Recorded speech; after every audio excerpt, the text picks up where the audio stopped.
Good morning. आज का हमारा टॉपिक होगा एकात्म व्यवस्था। क्योंकि हम बात कर रहे थे राजनीतिक शब्दावली की, तो उसके तहत क्योंकि जब हम फर्स्ट ईयर की बात कर रहे हैं तो हम पढ़ रहे हैं राजनीतिक सिद्धांत। तो बार बार कुछ शब्द होते हैं जो बार बार रिपीट होंगे जब हम चर्चा करेंगे या तुलना करेंगे किसी भी देश से। या कई बार मैं सीधा पढ़ाते रहूँगा तो मैं सीधा कहूँगा कि वहाँ एकात्म व्यवस्था है, वहाँ संघात्म व्यवस्था है, या वहाँ शक्ति विभाजन पाया जाता है, वहाँ शक्ति पृथक्करण है। तो इसलिए हम चाह रहे हैं कि कम से कम ये जो शब्द आप सुनते हो तो ये नहीं कि आप कन्फ्यूज हो, इससे पहले ही जो शब्द हैं उनके बारे में चर्चा कर लेते हैं। अब आज हम बात किस पे कर रहे हैं? एकात्मक व्यवस्था पर। एकात्म व्यवस्था क्या होती है? ऐसी व्यवस्था जहाँ सरकार का स्तर एक ही हो, सरकार एक ही स्तर पे हो देश के अंदर, तो वो कैसी व्यवस्था कहलाती है? एकात्म व्यवस्था कहलाती है। इसका सबसे अच्छा उदाहरण है ब्रिटेन। कौन है? ब्रिटेन। कि वहाँ सरकार का जो स्तर है वो एक ही स्तर है कि केंद्रीय लेवल पे ही जो सरकार होती है उसी के पास सारी शक्तियाँ समावेश होती है। जो वहाँ के राज्य हैं या जो इकाइयाँ हैं वो सिर्फ उसकी सहायता के लिए बना रखी है। वो अपना स्वतंत्र अस्तित्व नहीं रखते, ना उनके पास कोई स्वतंत्र विषय है जिस पे वो कानून बनाते हो। वो सिर्फ क्या है कि केंद्र जो कानून बनाता है उसके क्रियान्वयन के लिए वो सिर्फ उसकी सहायता करते हैं। क्या करते हैं? जो भी कानून बनाता है, जो नीतियाँ बनाता है, उन नीतियों के क्रियान्वयन के लिए सिर्फ सहायता, जो हेल्प करनी होती है वो हेल्प का काम करते हैं। जो मुख्य काम कौन है? केंद्र का होता है। वह सब कुछ किसके पास है? शक्तियाँ केंद्र के पास है। जो केंद्र की संसद है उसी के पास सारी शक्तियों का केंद्रीकरण होता है। तो जब शक्तियों का केंद्रीकरण एक ही स्थान पे हो, यानी कि केंद्र के पास हो, एक ही सरकार के पास हो, तो वो कैसी व्यवस्था कहलाती है? एकात्मक व्यवस्था कहलाती है। कैसी व्यवस्था कहलाती है? एकात्मक व्यवस्था कहलाती है। सरकार की सभी शक्तियों का केंद्र कहाँ होता है? केंद्र के पास होता है। जो सेंट्रल जो गवर्नमेंट होती है, जो सेंट्रल गवर्नमेंट होती है, उसी के पास सारी शक्तियाँ होती है। दूसरी विशेषता इसकी क्या होती है? शक्ति विभाजन नहीं पाया जाता। क्या होती है दूसरी विशेषता? क्या है इसका? शक्ति विभाजन नामक कोई चीज़ नहीं पाई जाती, क्योंकि एक ही सूची होती है कि जो संविधान होता है, या ये मान लो कि संविधान नहीं भी है तो कानून बनाने की सारी शक्ति किसके पास है? केंद्र के पास। सारे डिसीजन लेने के या जो निर्णय लिए जाते हैं वो कौन लेता है? केंद्र लेता है। तो एक ही केंद्र के पास सारी शक्तियाँ होती है, तो शक्ति विभाजन पाया नहीं जाता। जैसे भारत के अंदर पाया जाता है शक्ति विभाजन की, केंद्र के अलग विषय है, राज्य के अलग विषय है, उसी प्रकार का वहाँ कोई विभाजन नहीं पाया जाता। न्यायपालिका स्वतंत्र हो जरूरी नहीं है, क्योंकि न्यायपालिका केंद्र सारी शक्तियाँ कहाँ हैं? एक ही केंद्र के पास है, तो विवाद होगा भी नहीं, क्योंकि जो भी कानून बनाएगा, जो भी निर्णय लेगा वो एक ही केंद्र है, वहाँ से लिए जा रहे हैं, तो इसलिए विवाद होगा नहीं। तो न्यायपालिका वहाँ स्वतंत्र हो जरूरी नहीं है।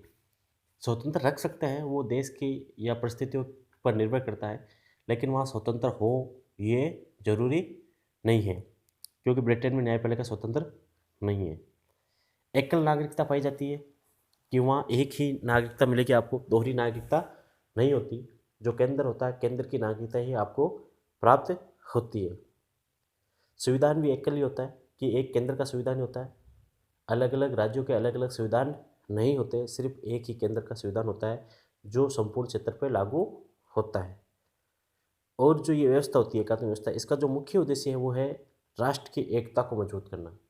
राष्ट्र की एकता और अखंडता को बनाए रखने के लिए एकात्म व्यवस्था को अपनाया जाता है, क्योंकि इसके अंदर क्या होता है कि पूरे देश को एक इकाई माना जाता है, पूरे देश को एक ही केंद्र के द्वारा नियंत्रित किया जाता है, और पूरे देश में जो कंट्रोल पावर होती है, जो नियंत्रण करने की जो शक्ति होती है, वो सिर्फ केंद्र के पास होती है।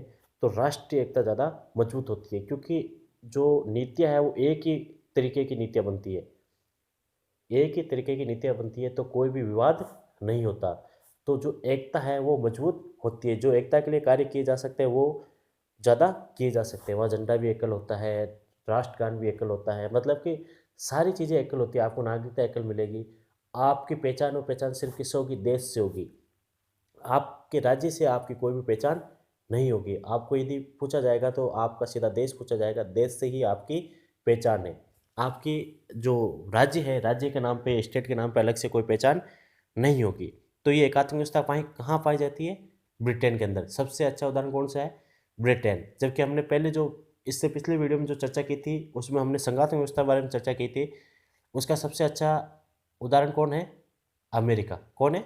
अमेरिका। अब हम इसी वीडियो में दोनों के ऊपर तुलनात्मक अध्ययन भी करेंगे कि संघात्मक व्यवस्था में क्या पाया जाता है और एकात्मक व्यवस्था में क्या पाया जाता है, और दोनों में मुख्य अंतर क्या है। देखो, जो पहला है, जो मुख्य अंतर है वही है कि जब संघात्मक व्यवस्था होती है तो वहाँ सरकार 2 या 2 से ज़्यादा स्तर पर होती है, जबकि एकात्मक व्यवस्था में सरकार कितने स्तर पर होती है? एक स्तर पर ही सरकार होती है। संविधान सर्वोच्च होता है। संघात्मक व्यवस्था में क्या होता है? संविधान सर्वोच्च होता है, जबकि एकात्मक व्यवस्था में संविधान सर्वोच्च हो या ना हो कोई फर्क नहीं पड़ता। लेकिन नॉर्मली आज की जो व्यवस्था होती है, जो वर्तमान जो युग चल रहा है, वहाँ संवैधानिक सरकार का युग चलता है कि ज़्यादातर जो भी देश है वो संविधान बनाने में विश्वास करते हैं और संविधान के अनुसार शासन के संचालन में विश्वास करते हैं। वो ये कहते हैं कि कानून के अनुसार यदि शासन का संचालन हो रहा है तो वहाँ नागरिकों के अधिकारों को ज़्यादा तवज्जो दी जाती है, उन अधिकारों की ज़्यादा रक्षा की जा सकती है। इसलिए सभी देशों में आजकल संविधान बनता है, लेकिन संविधान सर्वोच्च हो या ना हो यहाँ कोई फर्क नहीं पड़ता। स्वतंत्र न्यायपालिका होती है संघात्मक व्यवस्था में, या एकात्मक व्यवस्था में स्वतंत्र न्यायपालिका हो या ना हो कोई ज़रूरी नहीं है। एक संघात्मक व्यवस्था में क्या होता है? शक्ति विभाजन पाया जाता है, जबकि एकात्मक व्यवस्था में क्या होता है? शक्ति विभाजन नहीं पाया जाता है। स्पष्ट है कि शक्ति विभाजन नहीं पाया जाएगा। संघात्मक व्यवस्था जहाँ होगी वहाँ शक्ति विभाजन पाया जाएगा, लेकिन एकात्मक व्यवस्था जहाँ होगी वहाँ शक्ति विभाजन नहीं पाया जाएगा, ये स्पष्ट है। नागरिकता दोहरी होती है संघात्मक में, जबकि एकात्मक में कैसी होती है? एकल नागरिकता होती है।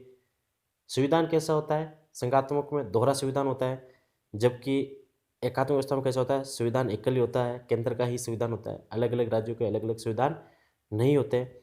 संघात्मक व्यवस्था क्यों अपनाई जाती है? क्योंकि जो अलग अलग संस्कृतियाँ होती है, जो अलग अलग भिन्नताएँ हैं, जो सांस्कृतिक बाहुल्य है, उसको महत्व देने के लिए आप क्या करते हो? संघात्मक व्यवस्था का अपनाते हो। जबकि एकात्मक व्यवस्था क्या करती है? देश में एकता और अखंडता को मजबूत करती है, आपके अंदर राष्ट्रीयता की भावना को मजबूत करती है, आप देश के प्रति समर्पित होते हो, ये भावना मजबूत कौन करती है? एकात्मक व्यवस्था करती है। जबकि संघात्मक व्यवस्था क्या करती है?